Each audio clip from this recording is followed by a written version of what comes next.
Hey guys, welcome back to the channel and another week or possibly two of shop updates. But before we really get into what's going on in the shop out here, let's take a second and talk about our long form videos and where we're at with that.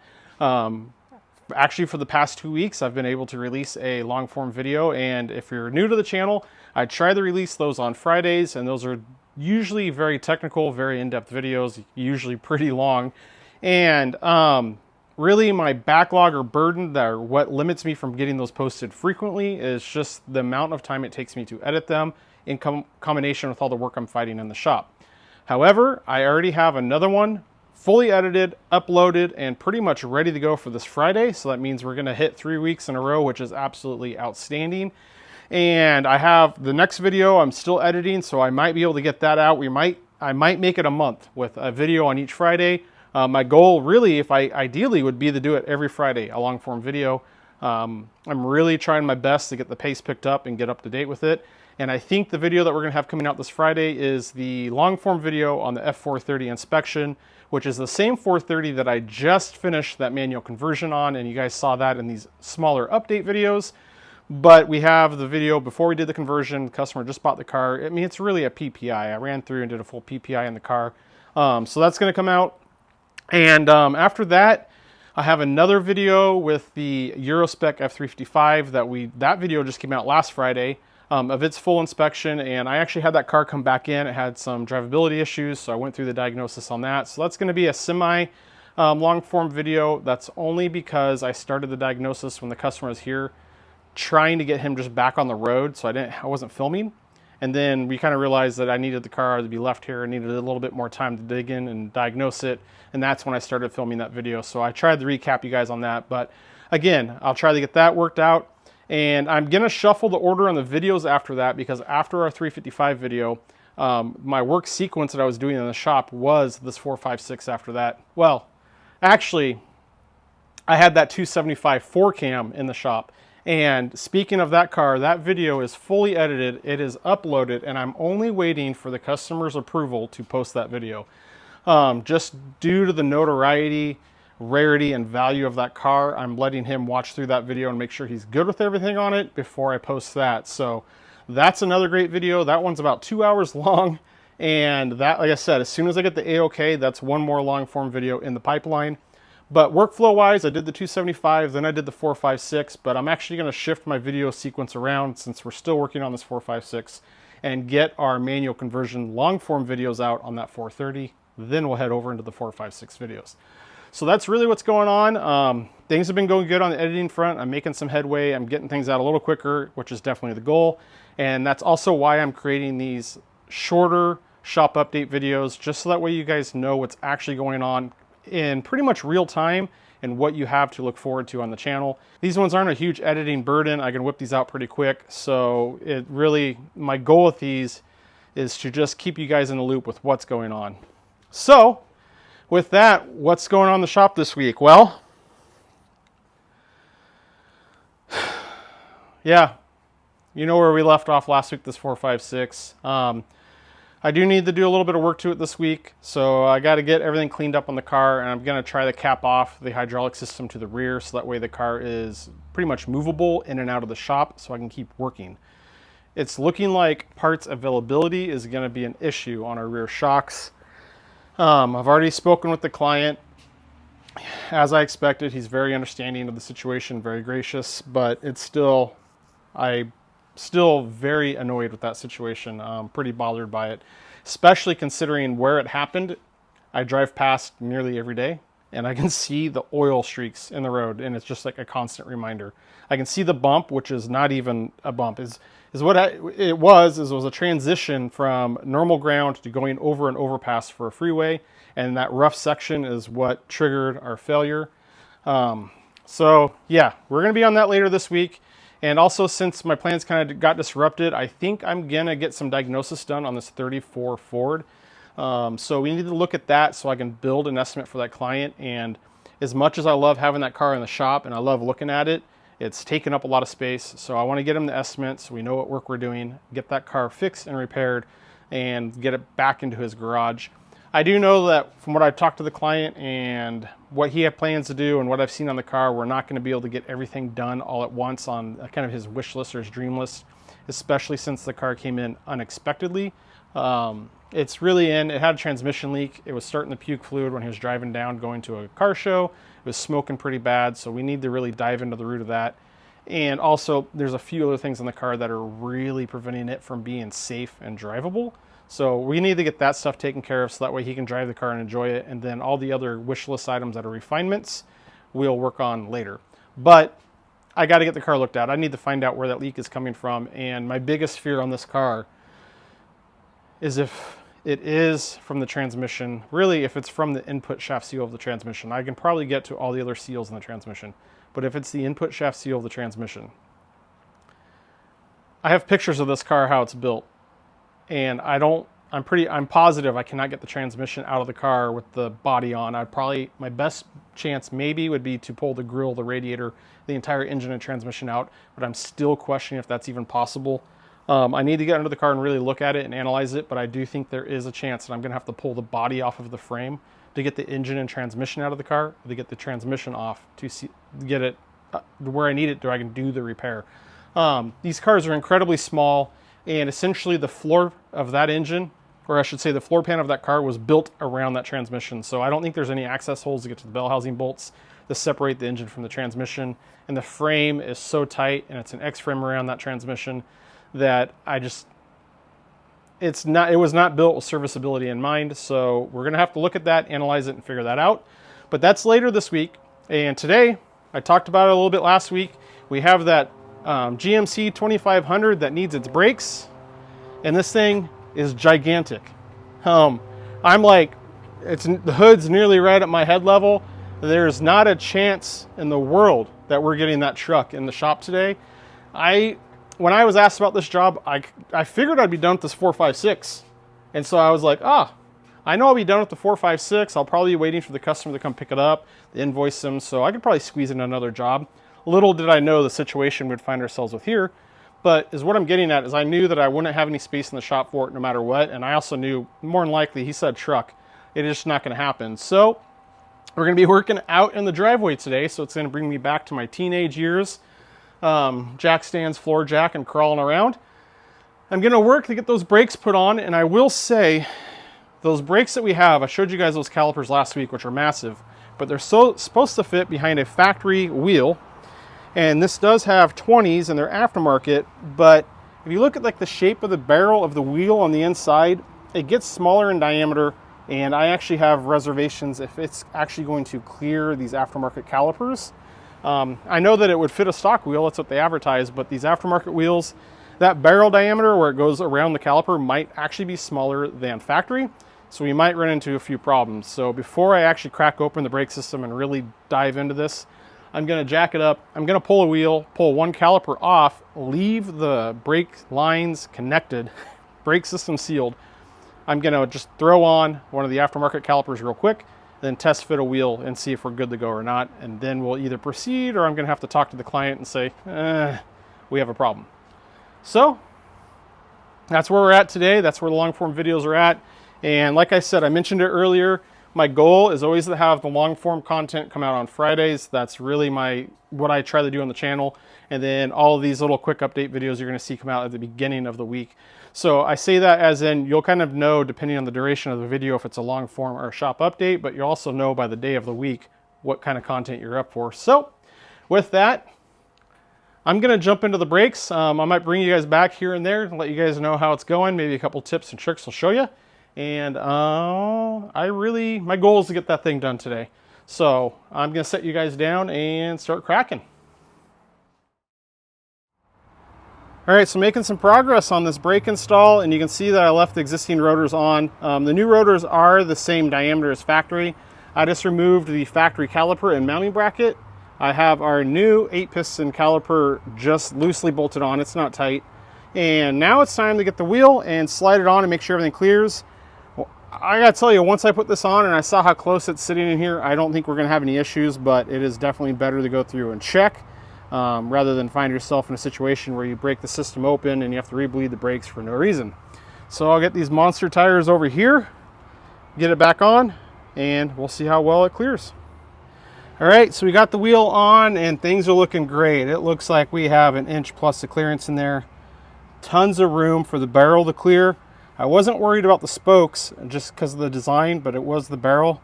And well, we have plenty of space. We're looking good, so I'm gonna move forward and continue with the install. And I'll bring you guys back and show you once we're putting the pads in, because there's a couple tricks and tips that I can show you on how to prevent these brake pads from squealing, especially on this job, because I want to be sure that I get it done and I don't have to see the truck again for noisy brakes. So I'm going to do everything that I can out of the gate to prevent them from squealing. So I'm just going to keep trucking, pull this all back apart, get the other rotor off. I'll probably get this side fully assembled. I'll jump to the other side, get that going, and then once we're doing the pads on that side, I'll show you those tricks I'm talking about. All right, so far one of the 4 corners is down. Everything bolted on as expected, no clearance issues. Pretty much a bolt-on affair. And we'll bring it around over here. We have just our rotor on and we're just about ready to get our caliper on. But as I promised, I was gonna bring you guys in and show you what I do to prevent any brake squeal. There's a couple different things that I do, and I don't necessarily always jump straight to it on doing all of the, throw all my bag of tricks at it. A lot of times if I'm familiar with the car, say like it's a Ferrari or the BMW, I have a lot of experience with those cars, so I know exactly what it takes to get brakes on and not have them squeal. This thing, I'm not a Chevy tech, I don't work on trucks, so it's a bit of an unknown. On top of that, we have a aftermarket brake kit, but I was quickly able to spot some stuff that I did not like. So here is the pads that come with the kit, and you can see that they have 0 chamfer right here on the leading and trailing edge, and I do not like that whatsoever. So I take my die grinder, you can see it's just like a 36-inch, 3-inch wide disc, and I put a chamfer on both sides. And I also hit a light chamfer just around the sides right there, just to take the sharpness off that edge. Now, where the guide pins sit, you can see I have some copper NICs in there. That's right here where these guys sit inside the caliper. So I actually had to pull these pads out of the caliper, and on this particular setup, they have to come out from the inside, not on the car. So really, it's anywhere where the pads are going to make contact with the caliper, I make sure I lubricate with this copper NICs. In this application, it is only the little channels right there where these pads sit with those guide pins. Now, those 2 things I do, that's standard. I'll do that on any brake job. I want to make sure that I have my good chamfer, there's no sharp edges, everything is lubed. What I don't normally always jump straight to is using this CRC disc brake quiet. And this stuff is kind of like a gummy glue when it dries. And I will very lightly take it and apply it just on the raised section of those pistons, where those pistons are going to make contact with the backside of the brake pad. The stuff kicks off and dries pretty quick, so got to work pretty fast, but I get that set on all my little surfaces here, and then I will install my brake pads on both sides. I've already pre-lubed them and chamfered them like this one, and then I will get this caliper installed onto the car. And once I get it installed and bolted down, I actually will take air pressure and blow air pressure in the back side where the brake line goes to push my pistons in.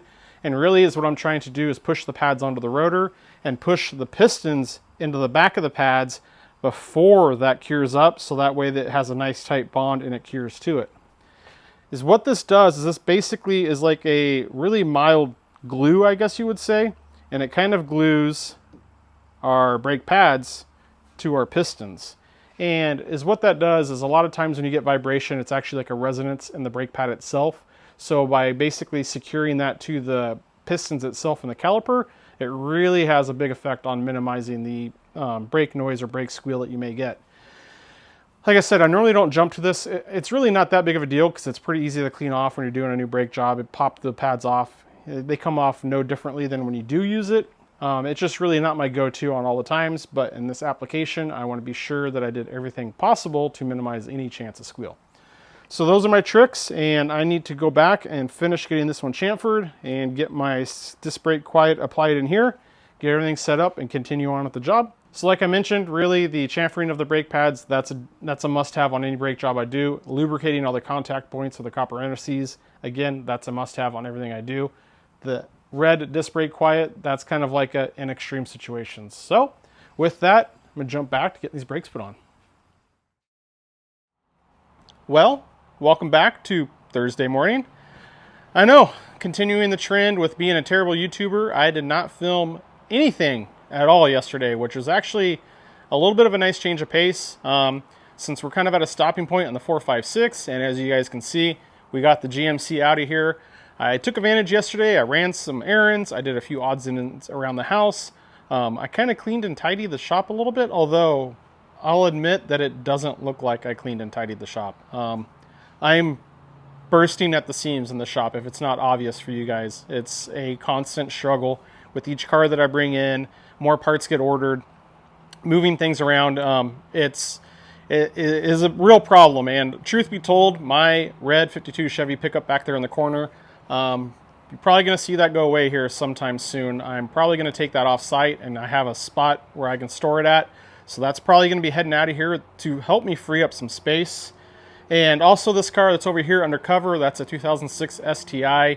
A really good friend of mine owned it, and then I now have it, and essentially, really long story short, I'm going to give the car back to him. So you can see that it's torn apart. I pretty much have all the suspension off of it. There's no engine in it. I pulled everything off, got all the hardware re-zinc plated. Really, just my OCD is running wild on that car. It's been in that spot on jack stands since, I'm embarrassed to say, I think 2014 or 15. It's 10 years. It's been sitting there 10 years.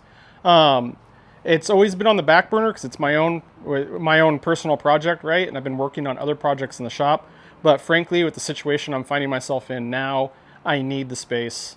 And he's shown some desire to get the car back. So I actually was working on that yesterday. I was tidying the shop up, and then I've slowly been working off camera to get that car put back together. You can see that I have a bunch of the hardware out now. You can see this is all the stuff after I got it all replated. And I did so because this car pretty much has lived its entire life in Colorado, and he drove it a lot in the winter. They used mag chloride on the roads. So it really wasn't terrible underneath on the bottom of the car. It's only a 48,000 mile car. But like I said, my OCD ran wild, and I did that years ago. I pulled all that suspension and everything off that car back in 2014 or 2015. So I'm working to get that car, I kind of like in phases. I'm trying to get it on the ground and off the jack stands, so it's a roller. And then once I get that to be a roller, my truck is going to head out of here. I'll shift that car up there. That's going to give me one extra spot in the shop. And I'm still going to work to get that car finished and back out to him in Colorado. And then that's going to give me 2 extra spaces in the shop. And that's really going to free up quite a bit of stuff. And not to mention, that car's fully apart. So I have parts for this car scattered throughout the shop, and they're taking up space. So I need to get the car fully reassembled, back together. It's going to get the car out of here, and it's going to free up a lot of space via parts. So really, that's what I did yesterday. So it was kind of nice, kind of enjoyable. And on Monday, we finished up the brakes, and there's really nothing eventful on that. That job went shockingly smooth. It actually went better than the instructions said, because the instructions called out that I would have to modify the front brake lines and rebend them, and also cut the rear backing plates. And I don't know if it's a production date change on that truck, but it was a 100% bolt-on. Had to make 0 changes to any of those components. And it was actually kind of fun, because any of you that are mechanics or work on cars, you probably know, or if you had, say, a father that worked on cars, that pretty much every member of my household is very familiar with bleeding brakes, except my daughter. She's never done it. Obviously, Trevor's done it, and, well, Erin, we've been together since '98, so she's bled a lot of brakes with me. It was fun. I actually got my daughter out here. She was the only one home. I needed to bleed the brakes in the truck.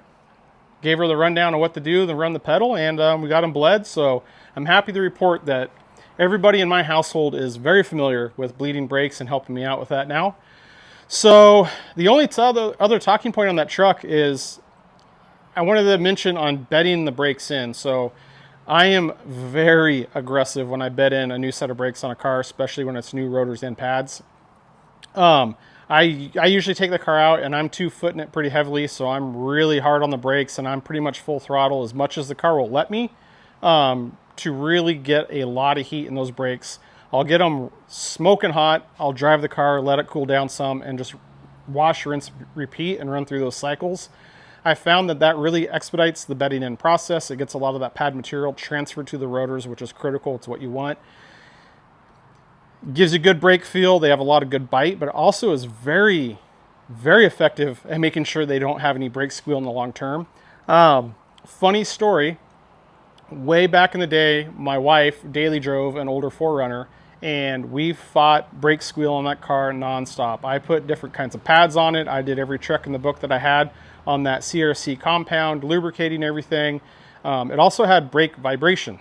So, you know, just to get on the brakes and you have the good old vibration in the steering wheel. So we fought that for nearly 10 years while she was driving that car. Then eventually she got a brand new car. I ended up driving that car daily. And well, let's just say that I'm a much later braker than she is when it comes to the terms of the rate of speed I come in and how aggressively I brake. So where I'm getting at is after me driving that car for a couple months, brake vibration went away, brake squeal went away. So it's one thing I've noticed over the years that if the car is driven very lightly, very gingerly, a lot of gradual, light brake pressure for long distances, you're basically asking for brake squeal and brake noise. And the people that just come in hot and really get on the brakes pretty hard, they just don't seem to have the same problem. So it just kind of supports my theory that cars are meant to be driven, and when you're driving them, drive them. So that gets you caught up a little bit on the brakes and what we were doing here in the shop, and probably a little bit more insight. You can see that we have the 34 Ford off of the go jacks in the center of the shop, and really today my goal is just to get this inspection on this car done so that way I can talk to the client and we know what we're doing forward. I wasn't really planning on having this car in the shop, and I probably wouldn't have accepted it except for the situation that it was in. So the sooner I can get this car fixed and back to the client, the better. It's really going to help me out. And I haven't really mentioned it much, but this car came in actually with, it was leaking transmission fluid. So he was on the way down to a car show. He had someone behind him and it started smoking pretty bad, leaking fluid. So he pulled over and he said it had a pretty good puddle underneath of it. I can tell you that I've done nothing to the car since it's been here. I fired it up. I've moved it in and out of the shop. It goes through the gears just fine. I quickly checked underneath the car today and there is fluid everywhere. So it's hard to tell what's going on. So I just went and cleaned all that fluid off on the bottom of the car. And really my objective is I'm going to fire the car up. We're going to have to fill the car back full of fluid or check the fluid. And on this particular car, which is one thing he actually wants me to fix, get the door open here, is our dipstick is on the inside of the car. And obviously he would like it out here, but you can see it's pretty tight. So I'm not sure the feasibility of getting that dipstick out there. But I'm going to get the car fired up, bring it to temperature, make sure our fluid level set correctly. We'll have to reevaluate. If it just starts profusely leaking right here in the shop, that's pretty easy. If I don't have any quickly or easily identifiable leaks here, see if we can't get it on the road and induce that leak. So really that's my main goal for today is this 34. As you can see, if I have some extra time, I'm probably going to jump back to my own personal project, the Subaru. But we need to get this thing fired up and our trans fluid checked, so let's get into that right now. And I will show you guys, I wanted to bring you guys along for this because this is a early 50s 331 Hemi, so it's a first generation Hemi. Most people are aware of like the 426s, the most famous Hemi, but these are actually the ones that started it all. And they're found in your old Chrysler cars, DeSotos, a lot of different displacements and variants, and I believe there's a large block Hemi and a smaller block Hemi. But what I'm getting at is this is a 1950s era engine. You can see it has an aftermarket intake, dual Edelbrock 4 barrels on it. It has a much larger cam in it, so this thing sounds pretty good. But the cold start on this is phenomenal for a dual quad carbureted car, or even engine for the matter of fact, from the 50s. This thing is going to fire right up, and it's pretty much going to just idle happily without any fuss. So I figured I'd take you guys along and let you experience this. And we'll get ourselves in here and get our key. And if you guys haven't ever been in a hot rod or something like this, it is a whole another experience and vibe. But we'll make sure we're up in park. And that's the wrong key. Get this key in here. All right, so we got our electric fuel pump running. Went a little too far in the key. Give it 3 pumps, and we'll see if this thing can't fire off. It's pretty impressive. I think any of you guys that have hot rodded an old domestic V8 pretty good. It just fires up and she's running. So I've had it running. You guys can see there's really nothing leaking, but I need to let it get warm. I need to make sure the fluid level's at the right level, and then we'll see if this is leaking or not.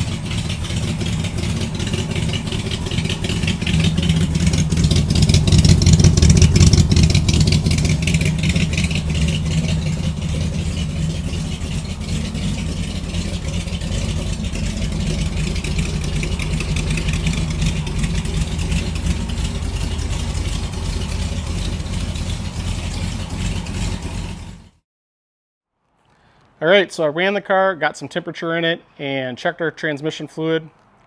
It is full, if not arguably overfilled. So it also shows no signs of leakage with it just sitting here for the few minutes that it's been. So there could be a strong possibility that what this customer experienced was it just being overfilled. So I put a couple cameras on the car. We're going to hop in it, take it for a quick little drive. I'm not really going to go anywhere crazy, just to start with. I want to make sure it drives good and really just see if I can induce this leak or replicate what the customer had. We'll bring it back in. I can check underneath and see if there's any signs or evidence of more fluid leaking. And yeah, see how it goes. Kind of looking forward to this one. It's a radical departure from what I'm used to. Like we mentioned, it's definitely not driving a Ferrari, but you guys can't really tell, but that is my very first car that I had. It's a 52 Chevy truck. The engine is currently out of it, so it's sitting pretty high in the front, but when it's at ride height, that thing's pretty slammed. It's static, no airbags or anything. So having an old car, old hot rod, something that, you know, doesn't handle great, doesn't brake great, but looks cool, such as something like this, it's kind of my jam. That's what got me started in the cars. That's really what's fueled my passion. Obviously, my career took a different trajectory than I expected, because I always expected to be working on hot rods, but kind of found my calling with Ferrari.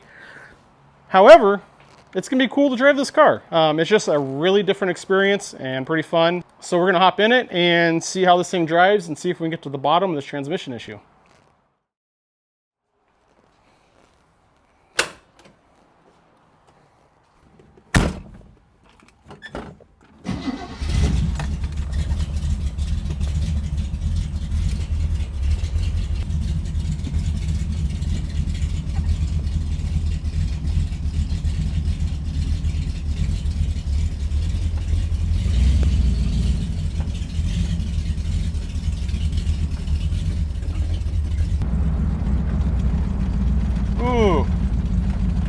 Ooh, the brakes, they are bad.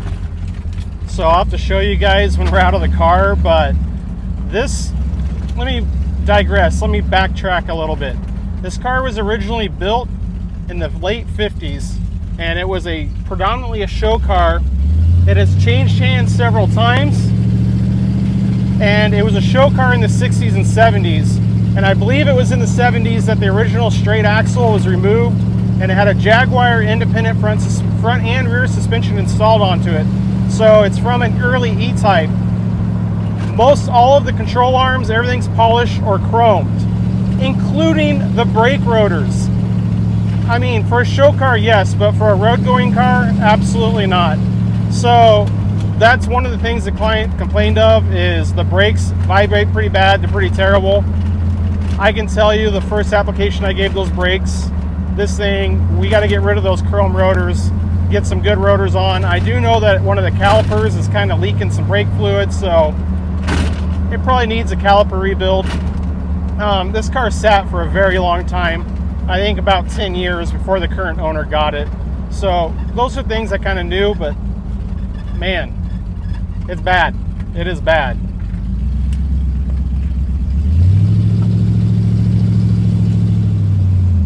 I see no smoke, no fluid trails. I'm gonna put a little bit more distance on it. I'll pull over, hop out, and take a peek and see if there's anything dripping or leaking. I'd say anything immediate that makes me need to head home immediately. If not, we'll just continue to put some miles on her. Ah, got blinkers.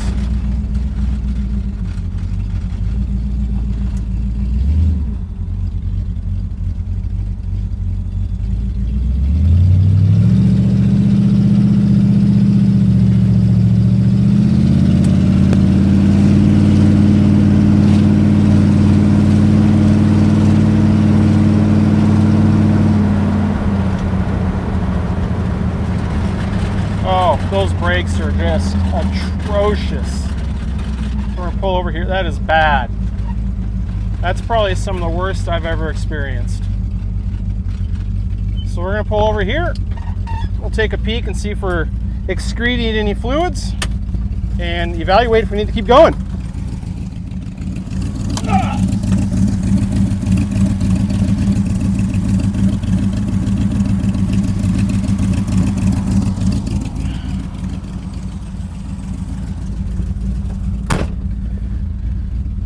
Looking dry, nothing dripping at all. There's a little bit of smoke from where the oil's burning off on the exhaust, but nothing at all really. You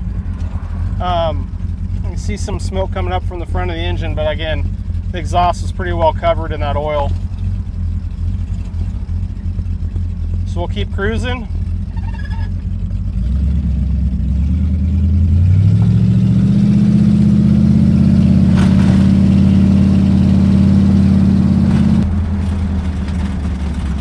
Those brake rotors. I absolutely wish there was some way to translate to you guys how bad they are. How bad this car shakes and vibrates as soon as you get on the brakes. You have to get pretty aggressive on the pedal to get some stopping. I mean, I would expect that because the chrome plating on the rotors is so hard that the pads really can't bite into that and do what they're supposed to do. You know, normally the pad's supposed to bite into the metal of the rotor, and really on a high grip brake system, you're going to have a lot of rotor wear and a lot of pad wear because you're taking all that energy and turning it into the heat and the brake dust. Generally, when you have something that's so hard, like such a hard pad and such a hard rotor where they don't wear, your braking quality is pretty bad. So chrome plating obviously just really makes that problem a lot worse.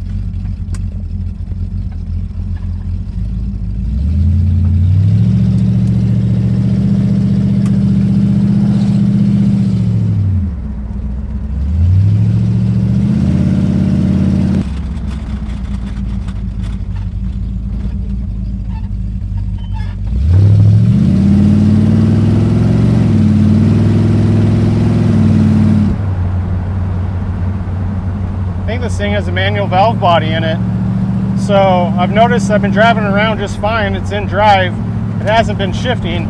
I just pulled it down the first and ran it up through second and third, shifted just fine. So wouldn't be surprised if whoever built the transmission put one in. We'll continue working on the transmission, see if we can get a leak. And I don't really like, I bet you that dump truck can stop better than I can. I have an impel out in front of me. Second, third. See, I'll leave it here and drive. When we pull away from this stop, it's just gonna stay in third. See, it's laboring a little bit. Got a loose converter, we just drive our way right there in third gear. Probably do one more lap here and then we'll head back to the shop and crawl under the car and see what that transmission looks like.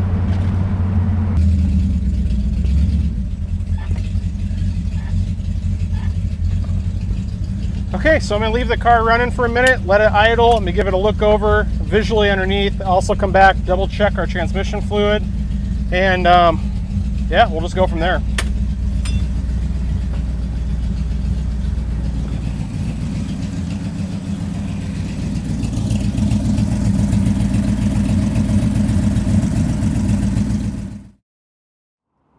All right, so I got the car up and we're underneath of it, and you can see that I'm getting a fresh drip right there on the exhaust, which is coming from the front right-hand side of the pan. I'm not sure if it's like the pan gasket or the dipstick tube that's sitting right above it. It's really hard to tell because you can see that that frame just wraps right around that transmission, which kind of goes back to my earlier concern on getting it out. Kind of hard to check it out right now because the exhaust is so hot. I'm sitting right under this other pipe here. I might let it cool down a little bit, but we do have a leak. You can see I'm getting at the drip right there. So that's going to require a little bit further looking into, but I'll probably come back to that later, probably off camera, and see what's going on. But I want to jump you guys to the top side and show you these brakes. Well, starters, before the brakes, let's talk about these tires. I think these tires are at least 20 years old, and you can see that they're starting to crack and dry rot right on the edges.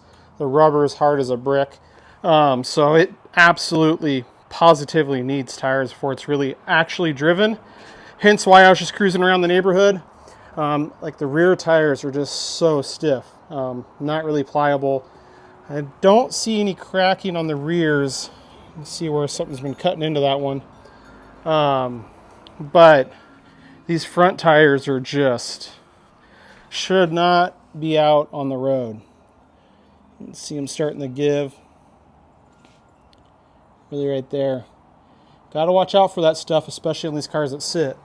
So it definitely needs tires, and I was talking about it on the test drive. You can see that it has this Jaguar suspension, which was a really common thing, I'd say, in the 70s and 80s. It was kind of a high-end thing for hot rods to do that. But bringing it around, you can see that that rotor is full-on chrome-plated. I mean, I guess one would say it looks good, but not really that functional. So we're going to have to address those, and intermittently, this piston on this caliper will leak with the inner piston.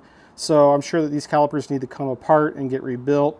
Now that I'm talking about it out loud, I hope that these aren't chromed on the inside where the piston bore goes. That could be problematic. I'm just thinking out loud. So I guess I should elaborate. These pistons, they look like they're chromed, not polished, so I'd assume that they're steel. And if they took them apart and chromed them, they got the inside chromed. And that could affect our ability for our seals for a piston to seal up, because I had it leak on me once. You can see it hasn't leaked since. The owner says it's intermittent, which would probably explain that problem, which is not great. Well, I mean, we won't know until we get them off and open it up. But it's one of those things, since they're chromed and it's kind of like so original to the car from when it was built, we're not going to just throw new calipers on the car. We're going to take those ones apart, see if we can rebuild them, and try to keep the car as authentic to its original self, or this version of itself, as we can. And back here at the rear, it's a little bit unconventional because you can see it's inboard brakes. And again, you can see the chrome caliper there. And you can tell they've been on there for a long time. And I think what's actually happened with this car is I think this car was initially built as a show car in the late 50s. It was continued to be a show car in the 70s. And at some point over the years, it kind of progressed into a driver, which we see now. So it's a driver quality car, meaning I don't think whoever went through and chromed the rotors really had plans for the car to see a lot of driving and a lot of use. And, you know, as things progress, as years goes on, the car sees a lot more road use. So easy enough. We can take those rotors off. The owner can hang on to them if he wants to. And we'll put some just good replacement rotors on, so that way the car has suitable braking. But honestly, where I'm at with this, guys, I don't want to take this car out and drive it any further with those tires and brakes. It's just not a good idea. So I might wait till it cools down. I'll see if I can identify what's going on with that leak on the other side. Although it's not profusely leaking like the customer mentioned, I think there might be a combination of things with it being overfilled, and with whatever that leak is over there dripping right onto the exhaust. So I think any leaks in the transmission are relatively manageable unless it's an input shaft seal. If it's an input shaft seal, I looked at it this morning. I don't think I can get that engine separated from the transmission without pulling the engine and transmission from the car. Then I can separate the two. So hopefully it's not that. Hopefully I can leave everything intact. I do think I can get the engine and transmission out without removing the body. So that's, I guess, better case scenario. But I'm going to let it cool down, evaluate the leak. I'm going to talk to the client, and we need to get these brakes addressed. We need to get tires on it. And then depending on what we find on the transmission, that's going to put us in a position where we can take the car safely on a longer road test, maybe get a little bit more speed, a little bit more duration, more heat, and see if we can get anything to kind of re-emerge. But for now, I think we're at a stopping point on this car. So that means I'm probably going to continue on plucking away on my little project over there. And as for the 456, well, I'm waiting on a few things to get parts pricing on it, and then I can give that to the client, and he can decide what path forward he wants to choose. And I think, well, I know it's going to be here for a bit because there's no availability of parts in the United States. Everything's over in the UK. So it's going to be a bit before we get those parts and get that car back on the road, which is going to give me time to hopefully I can get parts of this quick enough, because if I could get this turned around while I'm waiting on parts here, that would be ideal. And in the meantime, I'm probably going to continue, like I said, I got 2 cars in the shop. There's really not much space except a third.